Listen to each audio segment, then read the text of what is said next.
하나님 말씀 시편 68편 7절에서 17절까지 보도록 하겠습니다. 68편 7절에서 17절까지 같이 읽겠습니다.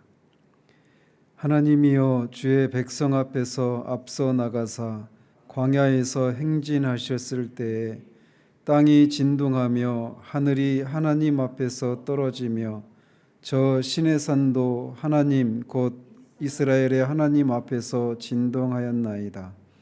하나님이여, 주께서 흡족한 비를 보내사 주의 기업이 곰핍할 때에 주께서 그것을 견고하게 하셨고 주의 회중을 그 가운데에 살게 하셨나이다. 하나님이여, 주께서 가난한 자를 위하여 주의 은택을 준비하셨나이다. 주께서 말씀을 주시니 소식을 공포하는 여자들은 큰 무리라. 여러 군대의 왕들이 도망하고 도망하니 집에 있던 여자들도 탈취물을 나누도다. 너희가 양 우리에 누울 때에는 그 날개를 은으로 입히고 그 깃을 황금으로 입힌 비둘기 같도다. 전능하신 이가 왕들을 그 중에서 흩으실 때에는 살몬의 눈이 날림 같도다.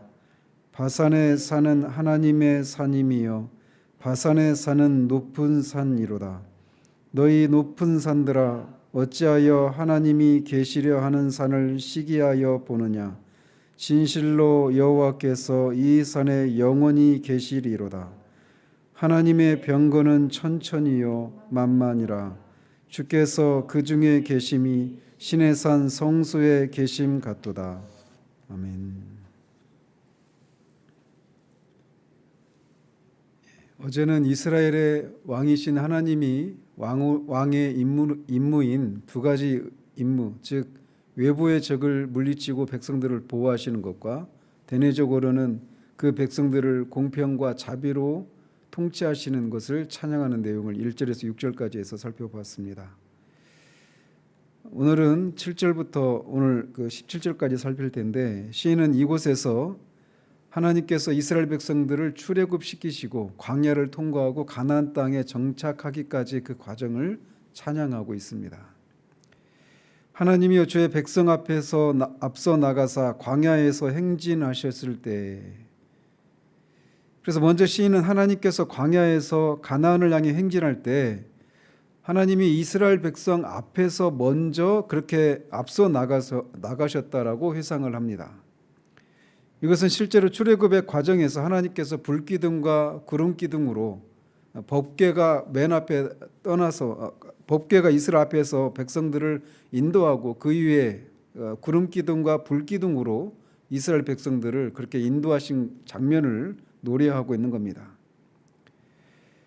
시내산에 임재하신 하나님은 초월하신 하나님이십니다. 그래서 백성들이 그 하나님이 계신 그 산으로 접근을 할 수가 없었습니다. 짐승이나 사람이나 가까이 하면 다 쳐 죽이는, 하나님의 거룩하심을 지키시기 위해서 그렇게 하나님이 가까이 하지 말라고 말씀하셨어요.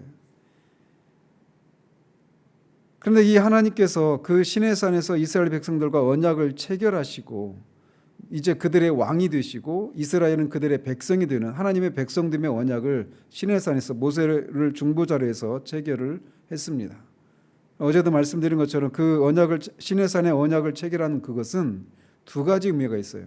하나님이 그들의 왕이 되셔서 그들 가운데 그들을 통치하시고 다스리시겠다라고 하는 이런 의미가 있고, 또 다른 측면에서는 하나님께서 그들의 남편이 되셔서 그들과 함께 그렇게 동거하시겠다라고 하는 그런 것을 의미합니다. 그래서 어제도 말씀드린 것처럼 그런 관점에서 보고 있는 성경이 호세아서예요. 하나님 이스라엘의 남편, 이스라엘은 하나님의 아내. 그런데 그것을 그 남편 된 하나님을 배반하는 그런 모습을 이제 호세아 선지자와 고멜과의 그 불륜 관계를 통해서 그것을 설명하고 있는 것이죠. 그리고 실제로 이스라엘 백성은 끊임없이 이 출애굽하는 과정에서부터 이미 하나님을 그렇게 배반하고 불륜을 저지르는 그런 일들을 서슴지 않고 행했던 사람들이 이스라엘 백성들입니다. 가장 대표적인 사건이 있다면 금송아지 사건이에요. 그래서 출애굽기 바로 32장에서 이 19장, 20장에서 시내산 언약을 체결하는데 거기에서 불과 한 달 40일 사이에 40일 후에 모세가 시내산에 올라갔을 때 금송아지 사건이 일어나죠. 그 금송아지 사건은 영적인 측면에서 이런 의미입니다. 그러니까 결혼식을 했단 말이에요. 불과 40일 전에 하나님과 결혼식을 했는데 그 결혼식을 마치고 얼마 지나지 않아서 바로 다른 남자와 그렇게 불륜을 저지르는 사건이 금송아지 사건입니다. 그런 관점으로 보시면 금송아지 사건이 더 생생하게 영적인 측면들이 더 생생하게 다가오게 됩니다. 어쨌든 하나님은 이스라엘 백성들 그 초월하신 하나님으로는 이스라엘 백성들 가운데 거하실 수가 없어요. 다 죽어버리니까 누구도.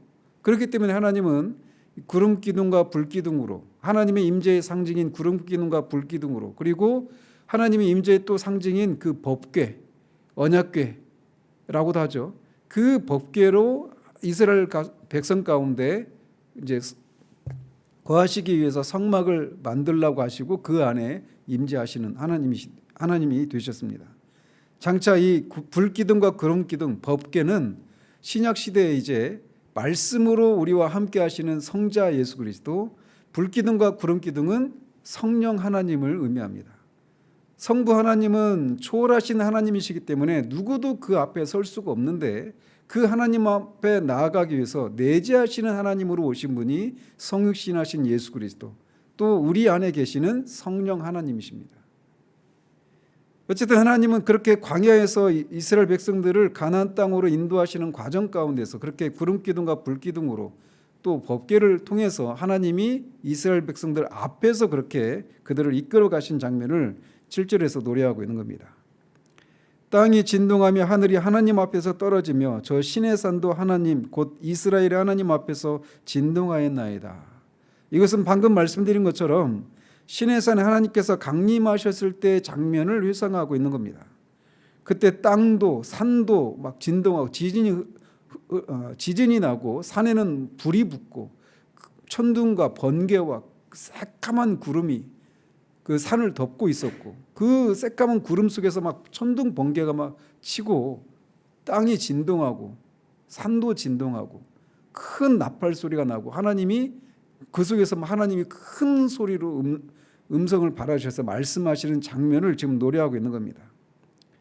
여러분 나중에 유튜브에 보시면 이 시내산이 실제로 이렇게 발견된 그 강연이 있어요.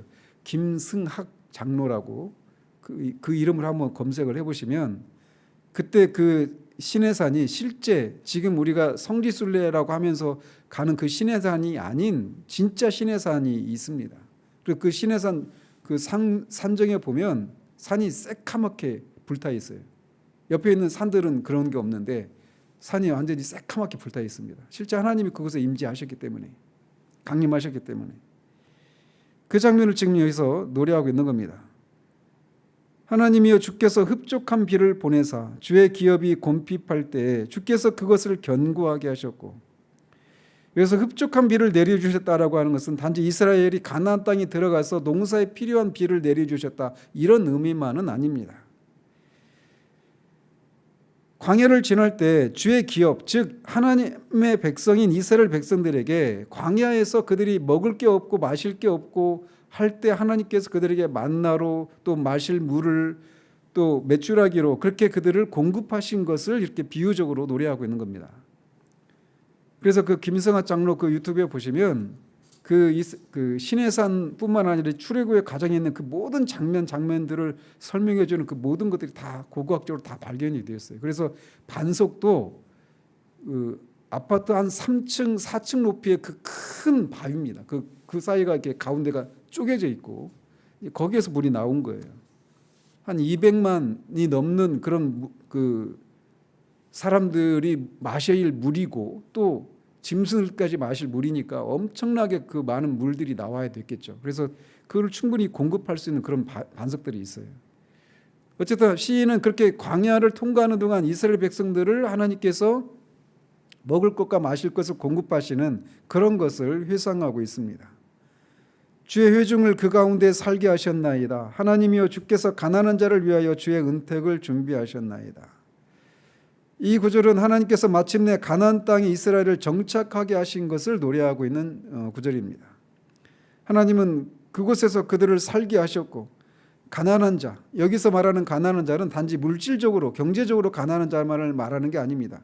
왜냐하면 주의 은택을 준비한 것은 부유한 가난한 자들에게만 주신 것이 아니라 부유한 그런 지도급에 있는 이스라엘 백성들에게도 주신 것이기 때문에 이건 경제적으로 가난한 자를 말하는 게 아닙니다.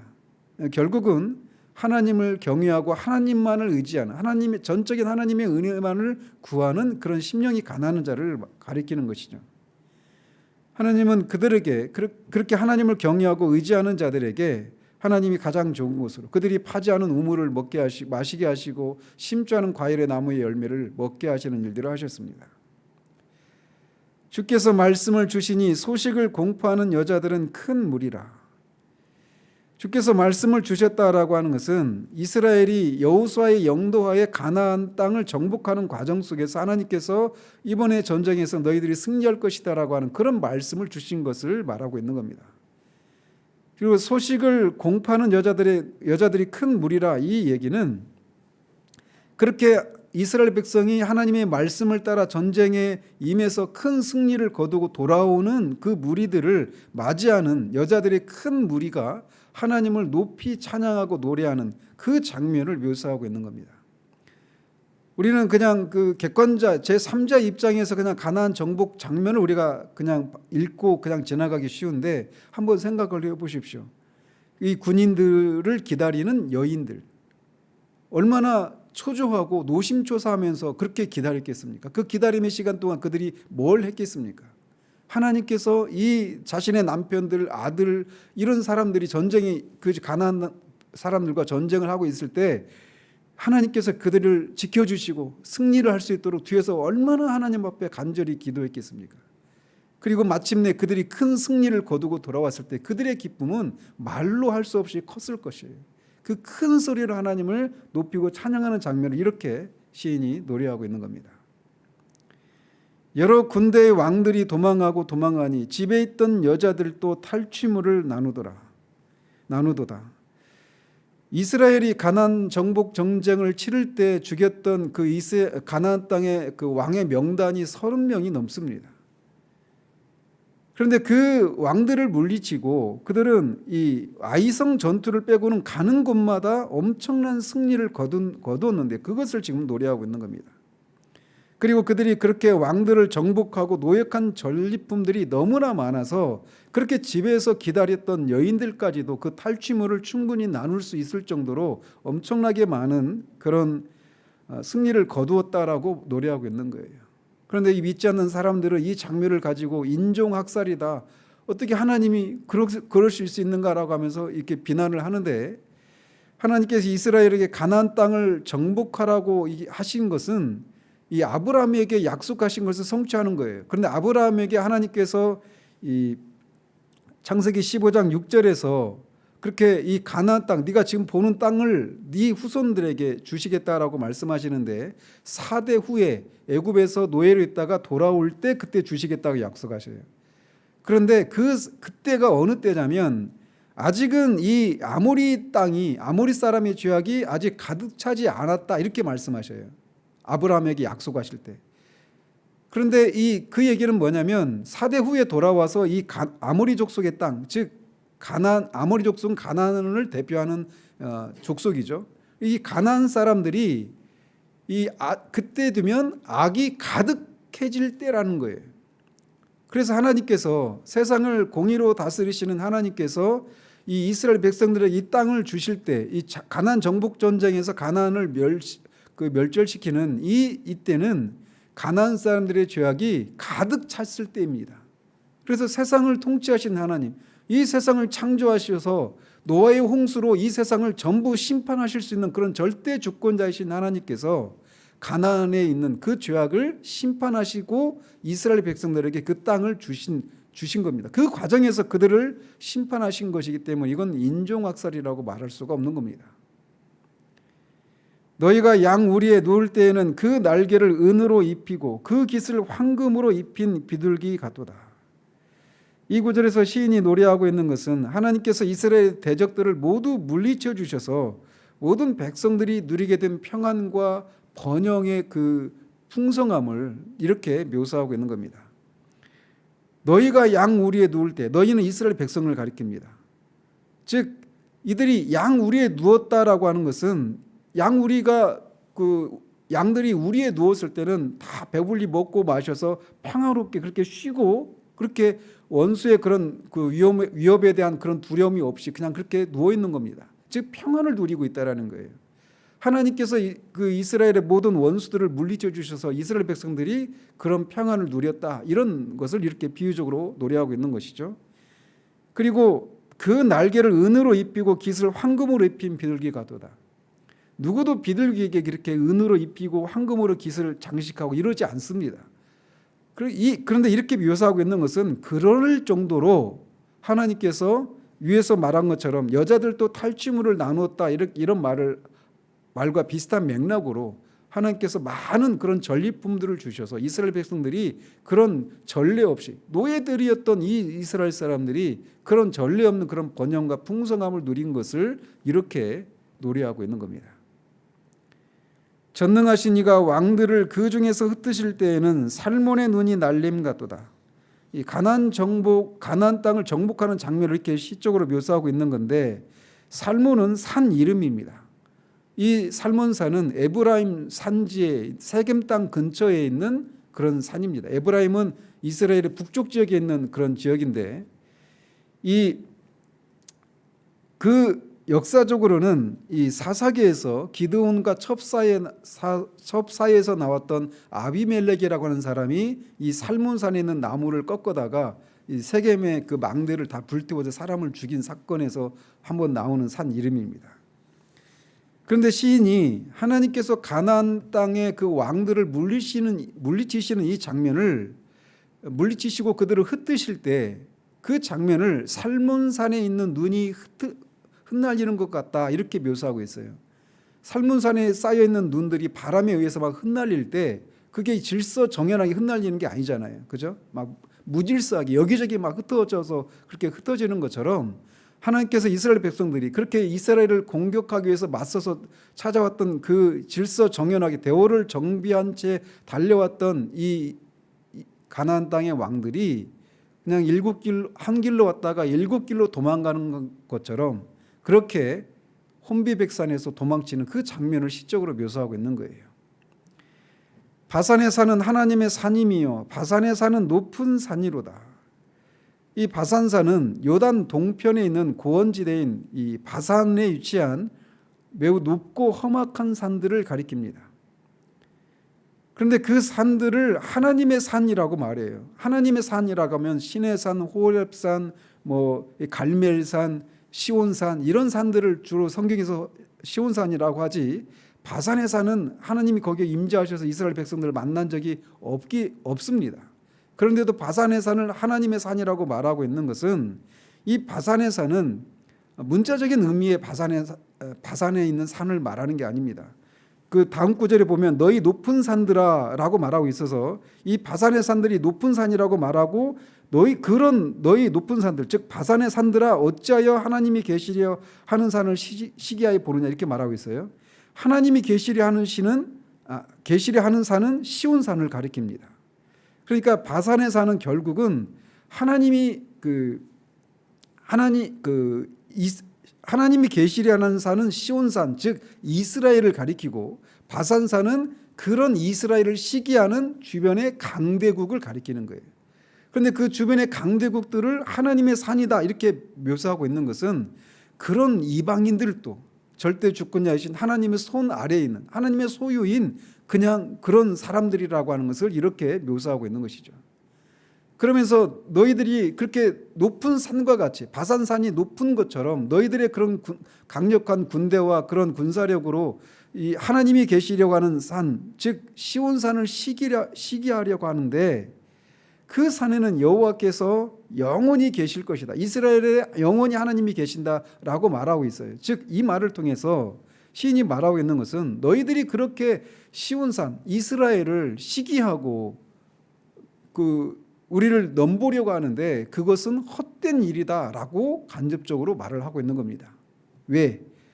17절에 있는 것처럼 하나님의 병거는 천천히요 만만이라 주께서 그 중에 계심이 신의 산 성소에 계심 같도다.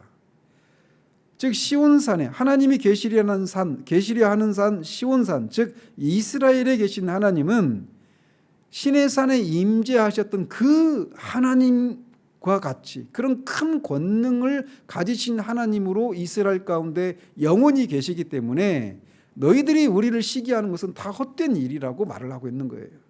그런데 그 하나님의 그 권능을 시인은 이렇게 묘사하고 있는 거예요. 하나님의 병거는 천천히요 만만이라.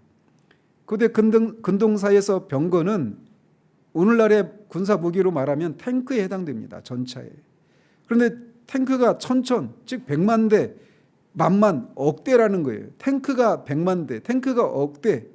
이거는 그냥 문자적으로 해석할 때 그렇게 된다는 거고 결국은 그렇게 어마어마한 그런 능력으로 하나님이 전능하신 하나님이 그곳에 계신다는 겁니다. 이스라엘에. 근데 그 이스라엘의 하나님의 그 엘로힘의 하나님, 창조주 하나님의 그 권능은 이 우주를 창조하신 하나님이십니다. 우주보다 크신 분이 하나님이신데 그 하나님이 이스라엘 가운데 거하시는데 그런 이스라엘을 너희들이 시기하고 넘본다? 이건 헛된 일이다. 이렇게 경멸조로 조롱하는 조로 그렇게 말을 하고 있는 거예요. 광야에서 이렇게 가나안까지 하나님은 이스라엘 백성들을 약속을 따라 그렇게 그들의 모든 원수들을 그의 크신 능력으로 물리쳐 주시고 그들을 마침내 가나안 땅에 정착해서 살게 하셨습니다. 그런 것처럼 하나님은 지금도 광야 같은 이 세상을 통과해서 가나안 땅이 상징하고 있는 신천신지 새하늘과 새 땅을 향해 가는 당신의 백성들을 예수 그리스도의 피의 언약으로 맺으신 그 새 언약을 따라서 하나님께서 그 큰 권능으로 우리를 지키시고 보호하시고 우리에게 필요한 것들을 우리에게 흡족한 비를 내려주시는 그런 하나님이심을 우리가 기억할 필요가 있습니다. 앞에서도 말씀드린 것처럼 구름 기둥과 불 기둥은 성령 하나님을 상징합니다. 성령 하나님을 미리 내다보게 하는 거예요. 초월하신 하나님으로는 하나님의 백성들 가운데 거하실 수가 없어요. 그래서 내재하시는 하나님으로 오셔야만 하는 겁니다. 그래서 기독교의 하나님은 독특한 하나님입니다. 초월하신 하나님만 있으면 우리는 절대로 구원받을 수가 없어요. 그래서 유대교회나 이슬람교회는 구원이 없습니다. 초월하신 하나님이 이렇게 하면 구원을 받을 수 있다라고 말씀하시고 이렇게 해야 구원받을 수 있다라고 우리에게 명령은 내리실 수 있지만 깊은 기곡에 떨어져서 부상당하고 그 계곡을 올라갈 수 없는 그 사람 구조가 필요한 사람들에게 그 산 정상에서 이렇게 해라 저렇게 하라 라고 명령하는 것을 통해 우리가 그 산으로 올라갈 수가 없는 것처럼 초월하신 하나님만 계셔서는 우리가 구원을 받을 수가 없어요. 우리가 구원받기 위해서는 하나님이 구조자이신 하나님이 내려오셔서 우리를 직접 끌어올려 가셔야만 하는 겁니다. 그래서 내자신 하나님으로 예수 그리스도께서 오신 거예요. 그리고 구원에 필요한 모든 일들을 이루시고 승천하시고 성령을 보내셔서 우리를 그 그리스도께서 이루신 것들을 우리에게 실제로 적용시켜 주시는 것이죠. 예수 그리스도께서 이 막 발전소와 같이 그 전기를 만드시고 그 전기를 성령께서 우리 각 가정에 뿌려주는 것처럼 그런 일들을 우리에게 하셨단 말이죠. 그리고 그 성령께서 또 말씀이 우리 안에 말씀과 성령으로 우리 안에 거하십니다. 이스라엘에 거하신 그 하나님은 초월하신 신의 산에 임재하시는 그 하나님이신데 그 하나님이 이스라엘 가운데 임재하셔서 모든 적들을 물리치시고 이스라엘 백성들이 광야를 통과하는 동안 필요한 모든 것들을 공급해 주신 것처럼 지금도 믿는 신자들 안에 내재하신 하나님으로 성자 예수 그리스도께서 성령 하나님께서 우리 안에 거하십니다. 문제는 우리가 그것을 믿음의 눈으로 보지 못한다는 거예요. 따라서 이 아침에 하나님께 기도할 때 게하시의 눈을 열어주셔서 아람 군대를 둘러싸고 있는 그들보다 훨씬 더 많은 천군 천사를 보게 하셔서 보이는 아람 군대의 그 위협 앞에서 두려워 떨었던 게하시가 두려워하지 않을 수 있었던 것처럼 우리 안에 내재하신 하나님, 그 하나님이 동일 본질의 새 인격으로 계시는 하나님이셔서 초월하시는 신의 산에 임재하셨던 하나님, 천지를 창조하신 하나님이 바로 우리 안에 거하신다라는 사실들을 기억하고 우리가 만나는 그 모든 위협과 그 죄와 세상과 사탄의 그 모든 것들을 능히 물리치시고 지키실 수 있는 분이심을 보여주시기를, 그런 하나님을 만나시기를 우리 주님 이름으로 축원드립니다. 기도하겠습니다. 하나님 아버지, 우리가 성경을 읽을 때 하나님 역사적인 지평으로 들어가서 이스라엘 백성들이 그것이 그냥 제3자가 겪었던 일들로만 보지 않을 수 있기를 원합니다. 그들에게 행하셨던 하나님이 예수 그리스도로 말미암아 우리와 동일한 하나님이심을 기억하고 그렇게 이스라엘 백성들을 광야에서 가나안 땅으로 인도하시기까지 그들을 그렇게 그 원수들을 물리치고 그들에게 백성들에게 필요한 것들을 공급하시는 하나님이 동일하게 지금도 우리의 하나님이 되셔서 광야 같은 이 세상을 지나는 우리들에게 필요한 것들을 공급하시고 또 원수들을 물리쳐 주시는 그런 하나님이심을 기억하고 이들이 그렇게 전심으로 하나님을 의지하여 가난한 그런 심령으로 하나님의 도우심을 구하고 하나님의 말씀을 따라 그 모든 삶을 수행한 결과 집에 있는 여자들까지도 탈취물을 누릴 정도로 또 양들이 우리에 누워서 평안을 누리고 비둘기에게 은으로 입히고 황금으로 장식할 정도로 그렇게 번영을 누렸던 것처럼 우리도 하나님의 나라와 의를 먼저 구하는 것을 통해 하나님이 약속하신 그 평안과 그 풍요로움을 하나님 누리며 살아가 정말 우리가 하나님이 우리와 함께 하시고 우리의 왕이시고 우리가 그분의 백성인 것을 우리의 삶을 통해 증거하는 삶을 살아가는 우리들 될 수 있도록 주님 도우시기를 원합니다. 예수 그리스도 이름으로 기도합니다. 아멘.